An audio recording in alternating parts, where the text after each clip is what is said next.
What is censorship to you?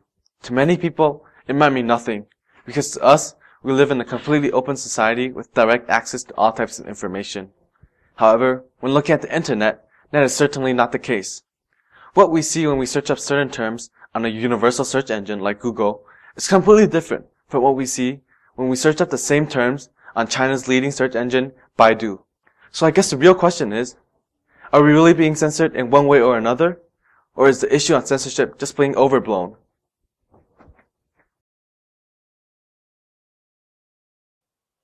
In recent times, one of the most prominent nations still blatantly censoring its media is China. As the population of China grows, its government tries even harder to censor its media from its people. The Chinese Communist Party, which runs the country and which doesn't tolerate any political opposition, is very uneasy about too much information getting out that it can't control. So they have developed a very elaborate series of moves to control and censor the media, and particularly the web. One of the most famous examples of Chinese censorship is the Chinese government's complete and total crackdown on all information pertaining to the Tiananmen Square massacre of 1989, one of the most bloody events of modern Chinese history. When searching up the term Tiananmen Square massacre on Google Images, a plethora of images show up regarding the actual event, from tank band photos to bloody corpses to the mass of protesting crowds.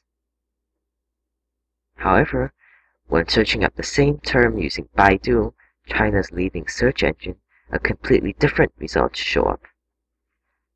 The actual relevant images are replaced with either peaceful, cheerful, or completely irrelevant images. Every school around the world has its own form of censorship. Whether it is blocking websites the school authority deems inappropriate, or censoring the school press from publishing sensitive articles. In Taipei American School, a school that utilizes advanced technologies on a daily basis, its technology censoring policies has been even more important and controversial than other schools. We have to have some kind of rules at a school, right?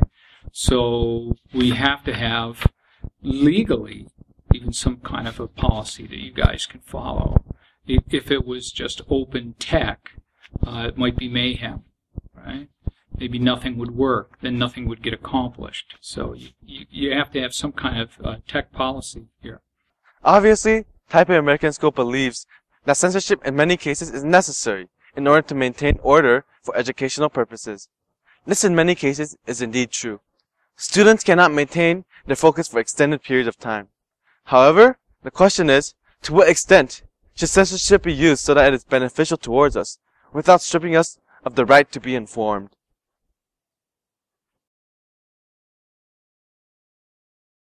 With all these governments and organizations employing censorship all around the world, you may be asking, how will we be able to stop them? The truth is, with the advent of the internet, censorship is becoming harder and harder for companies, governments, and schools to employ. Censorship today is increasingly ineffective. The reason censorship is ineffective is we've had a profusion of new technologies and new media. In the old days, if you could censor a newspaper and a TV newscast or a radio broadcast, you could pretty effectively keep the lid on. Today, you don't just have TV and radio and newspapers. You have the internet, you have microblogging, you have podcasts, you have Twitter, you have Facebook, you have video-enabled cell phones. So there are a great many new resources that have empowered ordinary people to record and transmit information. And in that way, no matter how rigorous the censorship, in the end, it's almost impossible to keep it all under wraps. And that sooner or later, and we see this in country after country, sooner or later, stuff is going to get out despite the best efforts of the government to prevent it from happening.